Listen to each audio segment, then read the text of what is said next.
এমন এক দেশে জন্মগ্রহণ করছি যেখানে মনে করো যে 1 মিনিটও বিনোদন ছাড়া থাকা সম্ভব না। মানে এই শহরটা হয়েছে, দেশটা হয়েছে বিনোদনের রাজধানী। চিন্তা করি দেখো, এখন আপনারা বলতেছেন যে আমি কেন বিয়ে করি না, এখন আরেক বেড়ারে শ্বশুর বাড়ি থেকে দাওয়াত দিছে, ওই জামাই কি করছে, শ্বশুর বাড়িতে দাওয়াত খাইতে যায় না, হিয়ালে শ্বশুর বাড়ির লোকজন আছি, জামাইয়ের ঘর দৌড় বাংসুর করি উড়াইয়া লাইছে সান। কি অবস্থা করছে সান, দেখেন অবস্থা।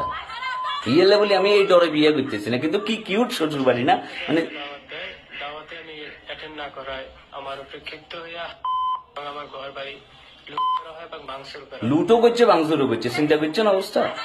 মানে হেতের একটাই অপরাধ, হেতে কিনলে শ্বশুর বাড়ির দাওয়াতে যায় না বাবুরে, হেতের হয়তো পেট খারাপ কিংবা হেতের মনে চায় না দাওয়াত খাইতে, কিংবা হেতের দাওয়াত খায় না, হিয়েলে বলি আসি এতে বাংসুর বাড়িঘর বাংসুর করবেন। এখন মাইয়াটারে যদি এতে ডিভোর্স দিতে, মাইয়ার সংসার যদি অশান্তি সৃষ্টি হয়, এটা দায়বার কি শ্বশুর বাড়ির লোকজন লইবনি? মানে কি পরিমাণ পিনিকেল জাতি, কি পরিমাণ বিনোদন আমাদের ভিতরে। আল্লাহ বাসাইছে বিয়ে করি না বাবুরে বাবু। এই ধরনের কিচ্ছু যদি আর কপালে হইতো তাহলে আর কপালে শুনিয়েছিল রে মনা। গদ দুয়ার সাওনা বাঙ্গি টাঙ্গি কিয়ে করিয়া লইছে, পুরো গদ দুয়ার বাঙ্গি একদম কিয়ে শেষ করিয়া লইছে। এদের একটাই অপরাধ, শ্বশুর বাড়ি থেকে দাওয়াত দিছে, সেখানেও দাওয়াতে যায় না। এটা কোনো কথা?